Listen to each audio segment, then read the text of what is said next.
வெள்ளிக்கிழமையும் செவ்வாய்க்கிழமையும் என்னெல்லாம் செய்யக்கூடாது மற்றும் என்னெல்லாம் செய்யலான்றதை இந்த வீடியோவில் பார்க்க போகிறோம். நிறைய பேருக்கு நிறைய இன்ஃபர்மேஷன் இருக்குது. நம்ம நிறைய யூடியூப்லாம் பார்க்குறோம், நிறைய இன்ஃபர்மேஷன் கேதர் பண்ணிக்கிறோம். ஒரு சிலருக்கு குழப்பமாக இருக்குன்றாங்க. இதை செய்யலாமா, இதை செய்யக்கூடாது, இவங்க சொல்லலான்றாங்க, இவங்க செய்யலான்னு சொல்கிறாங்க, இவங்க செய்யக்கூடாதுன்னு என்னங்க பண்ணுறது குழப்பமாக இருக்குது. அது தெளிவாக இருக்கிறது தான் இந்த வீடியோ. சரிங்களா, முழுமையாக பாருங்கள்.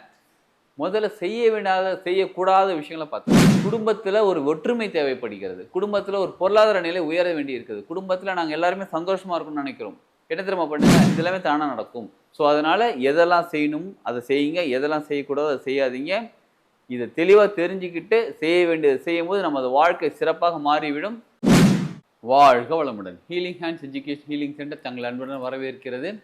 வெள்ளிக்கிழமையும் செவ்வாய்க்கிழமையும் என்னெல்லாம் செய்யக்கூடாது மற்றும் என்னெல்லாம் செய்யலான்றதை இந்த வீடியோவில் பார்க்க போகிறோம். இப்போ நிறைய பேருக்கு நிறைய இன்ஃபர்மேஷன் இருக்குது. நம்ம நிறைய யூடியூப்லாம் பார்க்குறோம், நிறைய இன்ஃபர்மேஷன் கேதர் பண்ணிக்கிறோம். ஒரு சிலருக்கு குழப்பமாக இருக்குன்றாங்க.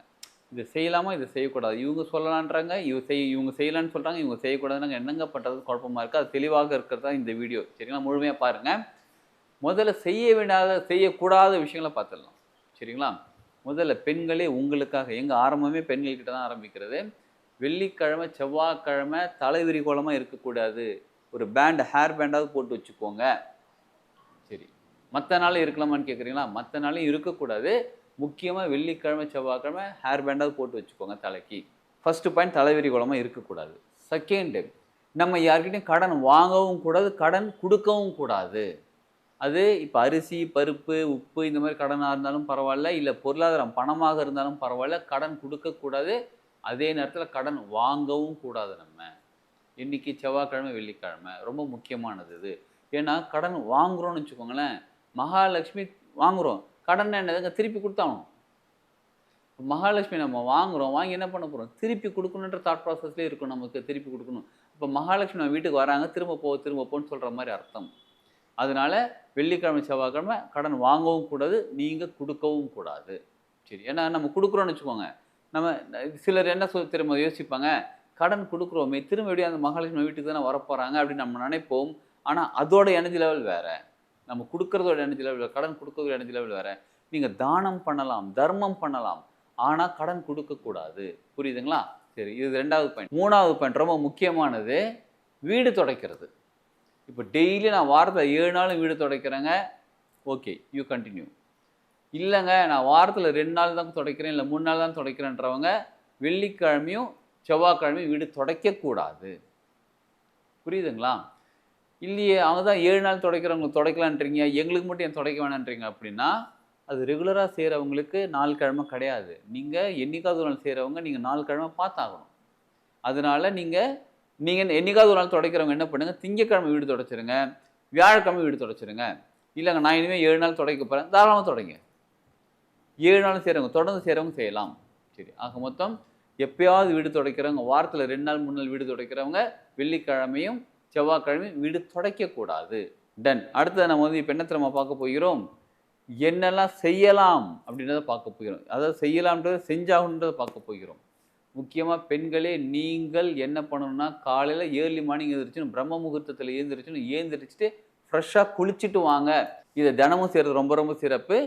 வெள்ளிக்கிழமையும் செவ்வாய்க்கிழமையும் பெண்கள் சூரிய உதயத்துக்கு முன்னாடி தலைக்கு குளிச்சுட்டு நல்லா தொலையெல்லாம் துவட்டிட்டு அதுக்கப்புறம் நீங்கள் உங்கள் சமையல் ஆரம்பிங்க. எப்பயுமே பெண்கள் குளித்த பிறகு சமைக்கிறது ரொம்ப ரொம்ப சிறப்பு. நிச்சயமாக வெள்ளிக்கிழமையிலையும் செவ்வாய்க்கிழமையிலும் குளிச்சுட்டு தான் சமைக்கணும். அதுவும் எப்போ சூரிய உதயத்துக்கு முன்னாடி குளிச்சுட்டு தான் சமைக்கணும். அது ரொம்ப ரொம்ப சிறப்பு. அதில் சிலர் கேட்பாங்க, நான் ஆயில் பாத்லாம் சொல்லலை. சரிங்களா, சாதாரணமாக தலை குளிச்சுட்டு வாங்க. குளிச்சுட்டு நீங்கள் சமைங்க. உங்கள் வாழ்க்கையில் நிறைய பெரிய நல்ல மாற்றம் ஏற்படணும். வீட்டில் பொருளாதாரம் நிறைய சேரணும். வீட்டில் எப்பயுமே நிம்மதியாக இருக்கணும். யாருக்கெல்லாம் வேணும்னு நினைக்கிறீங்களோ அவங்களாம் இதை செய்யுங்க. இப்போ நீங்களே முடிவு பண்ணிக்கோங்க உங்களுக்கு என்ன வேணும்னு சொல்லிட்டு. சரிங்களா, இப்போ ஆண்கள் பரவாயில்லன்னு கேட்குறேன். ஆண்களும் எழுந்திரிச்சு சீக்கிரம் குளிக்க ரொம்ப ரொம்ப வீட்டுக்கே ரொம்ப நல்லதுங்க. அடுத்தது, நம்ம நார்மலாக விளக்கேற்றி வைக்கிறோம், ஓகே. இல்லைங்க அப்படிலாம் எனக்கு வாய்ப்பு இல்லைங்க, எப்போயாவது நாங்கள் விளக்கேற்றி வைக்கிறோம் அப்படின்னா வெள்ளிக்கிழமையும் செவ்வாய்க்கிழமையும் காலையில் ஒரு தடவை விளக்கேற்றுங்க, ஈவினிங் ஒரு தடவை விளக்கேற்றுங்க, நிச்சயமாக செய்தாக வேண்டும். சிலர் வீட்டில் பெண்கள் வேலைக்கு போகிறதுன்னு ஆண்கள் இருந்தால், ஆண்கள் ஒர்க் ஃப்ரம் ஹோம் இருக்காங்கன்னா அவங்களே விளக்கேற்றி வைக்கலாம். ஆக மொத்தத்தில் செவ்வாய்க்கிழமை வெள்ளிக்கிழமை விளக்கேற்றி வைக்கணும், 2 வேலையுமே. சரி, விளக்கேற்றி வைக்கலாம். அடுத்தது என்ன பண்ணான்னு கேட்குறீங்க. அடுத்தது நீங்கள் தூபம் போட வேண்டும். நம்ம நல்ல கறி இருக்கு பாருங்க, நல்லா தகன்னு எரியும் போது சாம்பிராணி போட்டு தூபம் போட வீடு ஃபுல்லாக புகை மண்டலமாக இருக்கணும். ஒரு வேளை போட்டால் போதும். இன்றைக்கி வெள்ளிக்கிழமையும் செவ்வாய்க்கிழமையும் ஒரு வேளை போட்டால் போதும். வீடு ஃபுல்லாக அப்படியே தகன்னு அப்படியே புகையாக இருக்கணும், புகை மண்டலமாக இருக்கணும். அந்தளவுக்கு சிலர் சொல்லுவாங்க புகை மண்டலமாக இருக்குன்னு. புகை சாதாரணமாக உள்ள ஒத்துக்க மாட்டேங்குதுங்க. புகை போட்டு நீங்கள் பாட்டு வெளில போயிடுங்க. எல்லா ஜன்னல் கதவு எல்லா எல்லாத்தையும் க்ளோஸ் பண்ணிவிட்டு நல்லா புகை போட்டு எந்திச்சு வெளில போயிடுங்க. ஒரு 15 நிமிஷம் 20 நிமிஷம் கழிச்சு ஒரு 10 நிமிஷமாவது வச்சுக்கோங்க. வச்சு கழிச்சு ஜன்னலை ஒரு கதவை திறந்து விடுங்க. அப்புறம் 2 3 ஜன்னல் திறந்து விடுங்க. எல்லாத்தையும் திறந்து விட்டு நீங்கள் வெளில வந்துடுங்க மறுபடியும். சரிங்களா? இப்போ என்ன தெரியுமா ஆகும்? அந்த புகை வீட்டுக்குள்ளே இருக்கக்கூடிய சின்ன இடுக்கெல்லாம் போயிட்டு அங்கே இருக்கக்கூடிய தேவையில்லாத இந்த நெகட்டிவ் எனர்ஜிஸ் இருக்கு பாருங்கள், எல்லாத்தையும் எடுத்துக்கொண்டு போய் வெளியில் அனுப்பிச்சி விட்ருவாங்க. அப்படி புகை போடுங்க. இன்றைக்கி வெள்ளிக்கிழமை செவ்வாய்க்கிழமை நிச்சயமாக செய்ய வேண்டியது. இப்போ நம்ம வீட்டில் நார்மலாக மளிகை சாமான் வாங்குவோம். அதில் வந்து உப்பு இருக்குது பார்த்தீங்களா? வெள்ளிக்கிழமை வாங்குறது ரொம்ப சிறப்பு. அதுவும் வெள்ளிக்கிழமை சுக்கிரவாரம் வாங்குறது ரொம்ப ரொம்ப சிறப்பு. யாருக்கும் கடன் கொடுக்கக்கூடாது. ஏற்கனவே சொல்லியாச்சு, கொடுக்கக்கூடாது. இதை வாங்குறது ரொம்ப சிறப்பு. அடுத்த ரொம்ப முக்கியமான விஷயம் துவரம்பருப்பு இருக்குது பாருங்கள். துவரம்பருப்புங்கிறது மகாலட்சுமி தன்மை கொண்டது. மகாலட்சுமி தன்மை கொண்ட அந்த துவரம்பருப்பில் நம்ம சமையல் செஞ்சு சாப்பிடும்போது நமக்குள்ள சக்தி நிலை மாற்றம் அடையும். ரொம்ப முக்கியமாக அந்த துவரம்பருப்பை வறுத்து எதுவும் செய்யக்கூடாது, வேக வச்சு செய்யலாம்.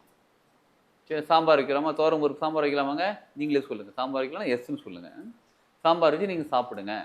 நம்ம மட்டும் இல்லைங்க, வீட்டில் மற்றவங்களுக்கு கொடுக்கலாம். ரொம்ப முக்கியமாக வெள்ளிக்கிழமை செவ்வாய்க்கிழமை மற்றவங்களுக்கு அன்னதானம் கொடுக்கறது மிக மிக சிறப்பு. ரொம்ப நல்லது. யாருக்காவது உணவு தேவைப்படுபவர்களுக்கு அன்னதானம் கொடுங்க. ரொம்ப ரொம்ப நல்லாயிருக்கும் உங்களுக்கு வாழ்க்கை. குடும்பத்தில் ஒரு ஒற்றுமை தேவைப்படுகிறது. குடும்பத்தில் ஒரு பொருளாதார நிலை உயர வேண்டி இருக்குது. குடும்பத்தில் நாங்கள் எல்லாருமே சந்தோஷமாக இருக்கணும்னு நினைக்கிறோம். என்ன தெரியுமா பண்ணுங்க?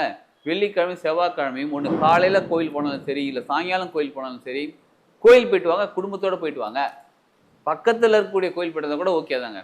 ஒரு வாக்கபிள் டிஸ்டன்ஸில் இருக்கக்கூடிய கோயிலாக அப்படியே எல்லாரும் கிளம்புங்க. கிளம்பி ஜாலியாக நடந்து போயிட்டு எல்லோரும் மொபைல்லாம் வீட்டில் வச்சு போயிடுங்க. அது ரொம்ப முக்கியம். ஏன்னா அப்போ கூட ஆளுக்கு ஒரு மொபைலை கையில் வச்சு நம்ம ஃபேஸ்புக்கு இன்ஸ்டாகிராம் ஏதாவது ஃபோன் பேசிகிட்டு இருப்போம். மொபைலை வீட்டில் வச்சுட்டு குடும்பத்தோடு நீங்கள் ஜாலியாக அப்படி நடந்து போயிட்டு கோயில் போய்ட்டு அப்படியே ஜாலியாக வாங்கினீங்க. இது குடும்ப ஒற்றுமையை மட்டும் ஒன்றா சேர்க்காதுங்க. குடும்பத்தோடு அந்த கோயில் போகிறதுனால நம்ம இணைஞ்சில்லை, குடும்பத்துக்கே இணைஞ்சில்லை மாறி ஒரு ஒற்றுமை, ஒரு நல்ல ஒரு இணக்கம், பொருளாதாரத்துக்கூட இது இணக்கம்லாம் இருந்தாலும் பொருளாதாரம் தானாக வந்து சேர ஆரம்பிச்சிடும். சரிங்களா? இதெல்லாமே தானாக நடக்கும். ஸோ அதனால் எதெல்லாம் செய்யணும் அதை செய்யுங்க, எதெல்லாம் செய்யக்கூடாதோ அதை செய்யாதீங்க. இதை தெளிவாக தெரிஞ்சுக்கிட்டு செய்ய வேண்டியதை செய்யும்போது நமது வாழ்க்கை சிறப்பாக மாறிவிடும். வாழ்க வளமுடன்.